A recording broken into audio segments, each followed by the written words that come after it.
சென்னை கொளத்தூர் சட்டமன்ற தொகுதியில் மேம்படுத்தப்பட்ட முரசொலி மாறன் பூங்காவை முதலமைச்சர் ஸ்டாலின் திறந்து வைக்கிறார். அந்த காட்சிகளை பார்க்கலாம். கூடுதல் தகவல்களை செய்தியாளர் ரமேஷ் வழங்கிட கேட்கலாம். ரமேஷ், வணக்கம். கள தகவல்களை சொல்லுங்க. சென்னை கொளத்தூர் சட்டமன்ற தொகுதிக்கு உட்பட்ட பெரம்பூர் நெடுஞ்சாலையில் சென்னை பெருநகர வளர்ச்சி குழுமம் சார்பில் சுமார் 4 கோடி ரூபாய் மதிப்பீட்டில் மேம்படுத்தப்பட்டுள்ள முரசொலி மாறன் பூங்கா மற்றும் கலைஞர் நூற்றாண்டு நாணய நினைவு தூணை தமிழ்நாடு முதலமைச்சர் மு.க.ஸ்டாலின் இன்றைக்கு திறந்து வைத்திருக்கிறார். குறிப்பாக சென்னை முழுவதுமே பூங்காக்கள் மேம்படுத்தப்பட்டு வருகிறது.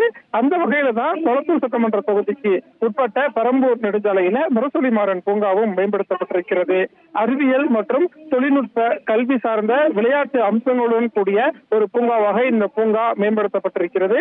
இந்த பூங்காவினுடைய நினைவு வாயில்ல கலைஞர் நூற்றாண்டு நாணய நினைவு தூண் அமைக்கப்பட்டிருக்கு.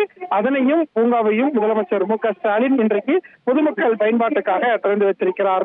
நடைப்பயிற்சி, யோகா, சிறுவர்களுக்கான விளையாட்டு உபகரணங்கள், கட்டணமில்லா குடிநீர் இயந்திரம், நீரூற்று உள்ளிட்ட பல்வேறு கட்டமைப்புகளுடன் இந்த பூங்கா மேம்படுத்தப்பட்டிருக்கக்கூடிய நிலையில பொதுமக்களுக்காக இந்த பூங்காவை திறந்து வைத்த முதலமைச்சர் இப்போது பூங்காவில் செய்யப்பட்டுள்ள வசதிகள் என்னென்ன அப்படிங்கிறதையும் வரையிட்டு வருகிறார். துறை சார்ந்த அமைச்சர்கள், அதிகாரிகள் இந்த நிகழ்ச்சியில் பங்கேற்றிருக்கிறார்கள்.